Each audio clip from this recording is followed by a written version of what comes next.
suis avec le Bombardier et on peut dire l'homme du match de ce soir, Hicham Chanouf, merci de passer. Je sais que t'aimes pas cet exercice, mais il n'y a rien de piège. C'est pas un piège, c'est tranquille, c'est cool.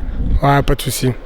Alors, si je dis l'homme du match, c'est pas ironiquement, c'est sincèrement parce que 3 buts, 2 passes.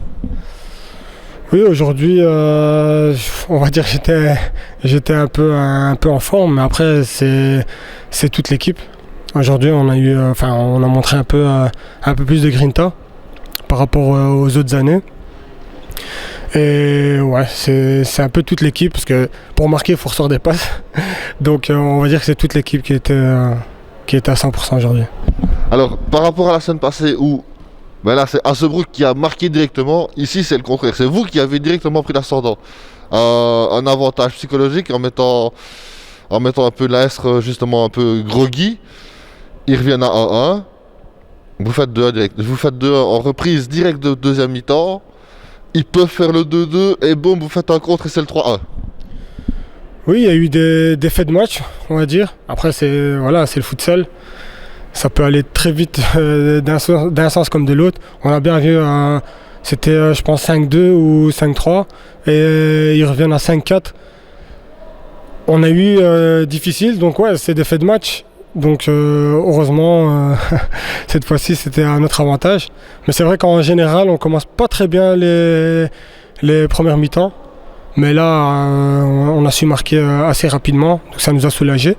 Après, voilà, c'est un coup franc. Ça arrive d'encaisser, on fait le 1-1. Enfin, ils font le 1-1. Et deuxième mi-temps, on a la chance aussi de remarquer rapidement. Donc ça nous a mis un peu entre guillemets en confiance. C'est vrai qu'ils ratent le 2-2, on va en compte, on met le 3-1. Donc tant mieux pour nous. Psychologiquement parlant, là vous avez mis l'estocade. Oui, je pense à 3-1. Eux sont obligés de venir nous chercher. Et nous, on a profité de ça. Justement d'aller dans leur dos. Parce que voilà, à 3-1, t'essayes un peu de chipper la balle entre guillemets. Donc nous, on a su gérer ça et aller dans leur dos. Et on a marqué assez rapidement le 4-1 et le 5-1 ou 5-2 je pense. 4-2 et puis le 5-2. Donc, 4-2, 5-2, puis alors 4-2, 5-2, puis le score finit, puis alors ils reviennent à 5-4. Une petite panique à ce moment-là quand on voit le temps qui reste, il restait je crois 2 ou 3 minutes. Et on se dit, voilà, en plus le faute était à 5-4 je crois pour vous, si je me rappelle bien. Donc on joue avec les fesses serrées à ce moment-là. Oui, je pense qu'on a fait 4 fautes très très très rapidement en deuxième mi-temps. Et ça nous a un peu bloqué. Et après, ouais, à 5 fautes, t'es obligé un peu de retirer le pied entre guillemets. Et eux qui jouent à gardien volant, c'est un peu compliqué à défendre. Parce que voilà, tu peux pas mettre le pied à tout moment, il peut siffler à 10 mètres.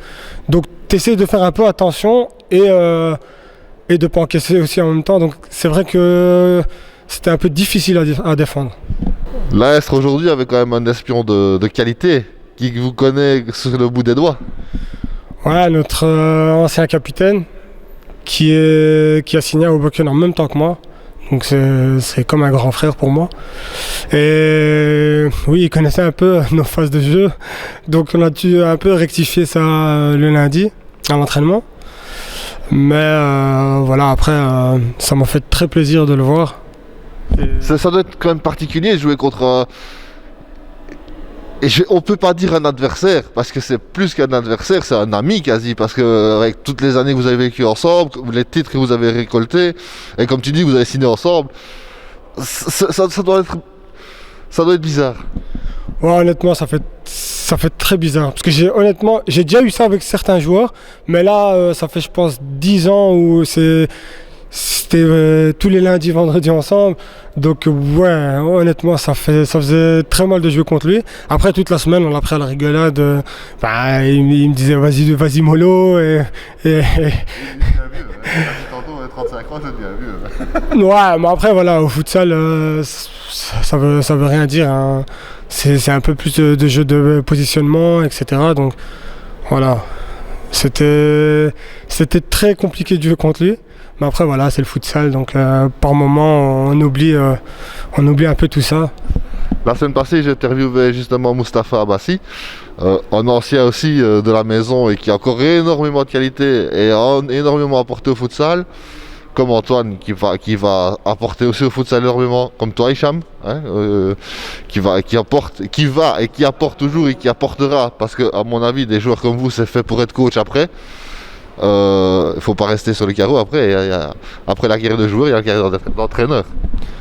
Ouais, honnêtement, je me vois bien coach plus tard.